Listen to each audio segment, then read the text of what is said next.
ngibona iningi labantu sebenza phansi abantu emotweni nayi ngaleni ilele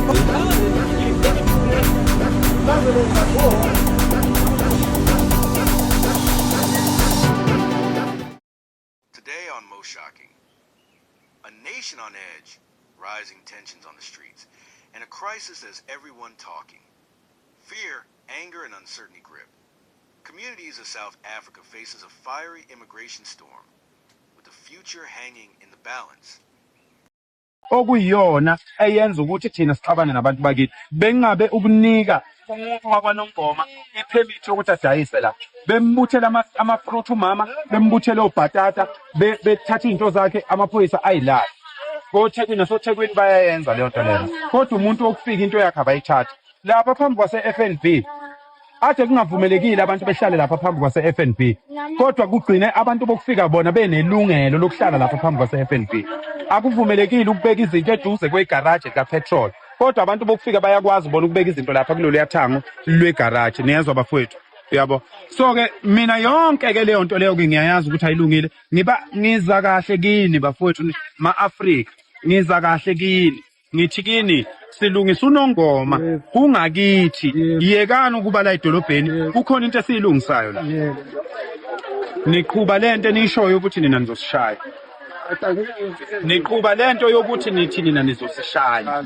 iyona into eniyiqhubayo leyo izolo ngolwesine last week nihambe naye epolice station nayo ngimangalela ngolwesibili ngolwesithathu nahamba naye kwamasipala mina ngapha ngithi ngihlela umhlangano ukuthi izolo sihlangane sikhulume niyahamba nina niyangeqa nakwezinye indawo okay kulungile ke senikwenzile lokho izolo Moses izolo bekunomhlangano la eWhite City abantu bofika beshaya imali umhlangano wabantu bofika useWhite City izolo bekushawa imali zokuthi mina kubulawe mina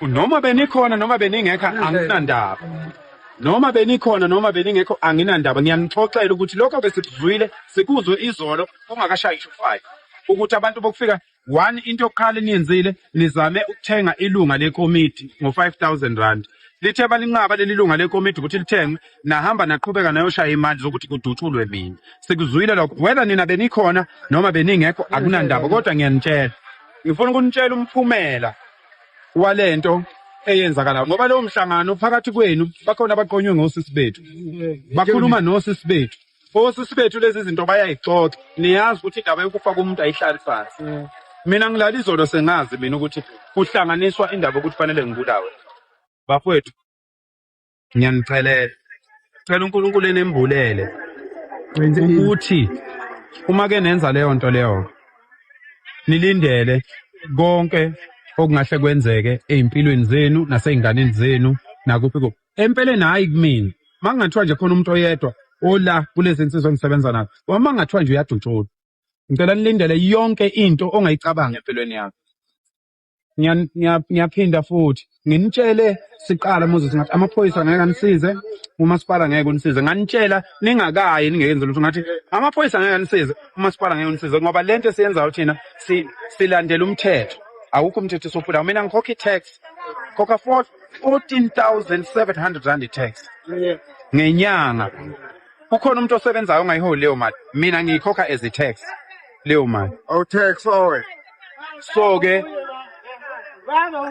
angikaze ngilwe nani tax owe ngithi ngifuna ukulungisa idolobha la ngakithi lapha mina engazalelwa khona angikaze ngilwe nani bafowethu ningabakithi ningabantu abamnyama angaze ngilwe nani ngithi ngicela ukulungisa idolobha la ngakithi lapha mina engazalelwa khona lapha engiyindoda khona yini ke wrong ngalokho why kushawa imali kuthiwa fanele kudutshulwe mina amakwerekwara ashaya imali zokuthi kudutshulwe mina buzanani ade kunomhlangano eWhite City izolo ade kuno-White City ade kunomhlangano eWhite City izolo awazi lo mhlangano bekunomhlangano kahle baba kade awuhambi nathi wena awuhambi nje nathi kahle usukonke ungenza ukuhlonipha nje suka ngoba sihambe nawe ungasoneli kade saqala ukukhuluma nalabo bantu asikade sibakhulumise kahle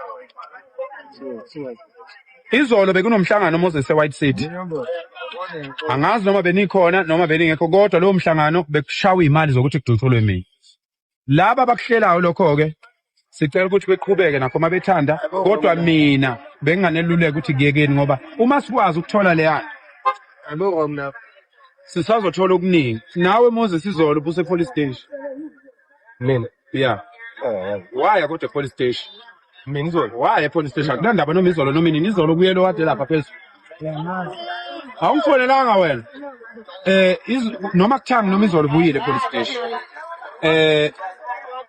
Lo mfana obhulda lapha phezulu othi uzosishaya usitshela emehlweni utshela nabo mfana uzobashaya. Ade yile police station izolo. Bafowethu, awunayo i-passport. Awunayo i-permit. Awusiyona i-asylum seeker. Awusiyona i-refugee. Weqa 10 wamazwe usuke ezweni lakho uze South Africa. Uma ngabe phela uyi-refugee bafowethu, uyabona njengoba ngingwase South Africa. Mangiba i-refugee, funa ngingene eBotswana. Noma ngingene eLesotho. Noma ngingene eSwaziland. Angikwazi ukweqa iSwaziland, ngeqa iBotswana, ngeqa iMozambique, ngiye kuleli yazo. Ngiyithatha phi imali yokuhamba amazwe angaka? Uyithatha phi imali yokusuka eKongo? Weqe wonke lamazwe uzofika kwaNongoma ube uthi uyi-refugee. Uyithatha phi leyo mali leyo? So musana ukudlala ngathi bese kuzohlelwa ukuthi asibulawe. Sesikuzwileke lokho. Sesikuzwileke lokho nakusasa ngizoyitshela insizwe idolobha leli lizobe ligcwele insizwe kusasa. Sizobika einsizweni ukuthi uma kwenzeka ngifa sesizwile ukuthi amakwelekwele ebeshaya imali lapha. Ebeshaya imali noba nani nayo imali. Ninayo imali nawe musuku lokungenza isiphukuphuku. Musuku lokungenza isiphukuphuku. Musuku lokungenza isiphukuphuku. Ninayo imali.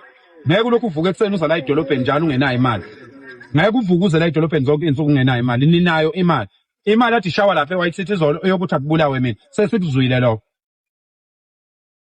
Sabhalisa la sathi sicela nonke nibhalise. Abantu babhalisa inamba ezirong. Sithi sivula igroup sifuna umfaka emagroupini. Akufaka abantu abafakeke egroupini. Ngifakile yami, yabe khona nje. Wena uyanyanyisa njalo wena. Uyanyanyisa ngoba uyitshela ukuthi uhlaniphile wena. Uyanyanyisa ngoba uyitshela ukuthi uhlaniphile wena. Uyabo? Ukonywa la eSouth Africa kusho ukuthi uhlaniphile. Usuke ukonywa umuntu osifazane. Yithi amadoda la. Umuntu osifazane akazi lutho. Umuntu osifazane uzokutshela ukuthi uyakuthanda kuphela. Ngeke akutshele ngobungozi bala. Intaba ozoyithenga la eSouth Africa ukuthi ayibulale mina. Yazi lokho kuphela. Akukho kunye kwazi. Mina ngazi yonke into mina. Insizwa la kwaNongoma zazi yonke into. Insizwa zala kwaNongoma zisupporta zonke lento esiyenza. Yonke lento esiyenzayo. Manje musani nina ukuthi manikhuluma namantombazana bese nicabanga ukuthi nikhulume nawo wonke umuntu wakwaNongoma. Musani manikhuluma namakhehla ahlala la irank bese nicabanga ukuthi nikhulume nawo wonke umuntu. Lento engenza ibheke umhlaba wonke, ibheke ngamaphoyisa. That's why niye emaphoyiseni kwangasebenza ngoba amaphoyisa nibuza ukuthi ngimshayile yini. Ukushayile niphakele cha. Ukuphucile into zakho cha. Ikhona imali yakhe ayithathile cha. Unawo namaphepha aphelele cha. So why ungazenzela ifavor uhambe uyolanda amaphepha ucomplye bese ubuya la eSouth Africa? Why ugoloza inkani ezweni okungelona lakho? Engabe uyahamba uyolungisa amaphepha bese uyabuya phela uze la. Kulula kanjalo nje. Kodwa manje nina nikhetha ukuthi nambe nikhuluma namakhetho, nambe nikhuluma nezikhakha, nambe nikhuluma nabo bonke laba. Uma ngabe kwenzeka ungibulala mina usekhona la wena. Wena akangene kulento ethi hlelo izolo. Ngifeke mina la. Ucabanga ukuthi wena labantu balakwaNongoma bazokuyeka wena? Silungisa idolobha la ngakithi. Bafowethu uNkulunkulu wami, silungisa idolobha la ngakithi. Asiphazamisi nina endaweni yenu. Silungisa indawo yangakithi. Yini ningaku-understand lokho? Asilwi nani, silungisa indawo yangakithi. Kungakithi la, kukithi la. Ngisho ngathiwa siyahlupheka thina asikwazi ukushiya la. Yekeni lento eniyenzayo bafowethu.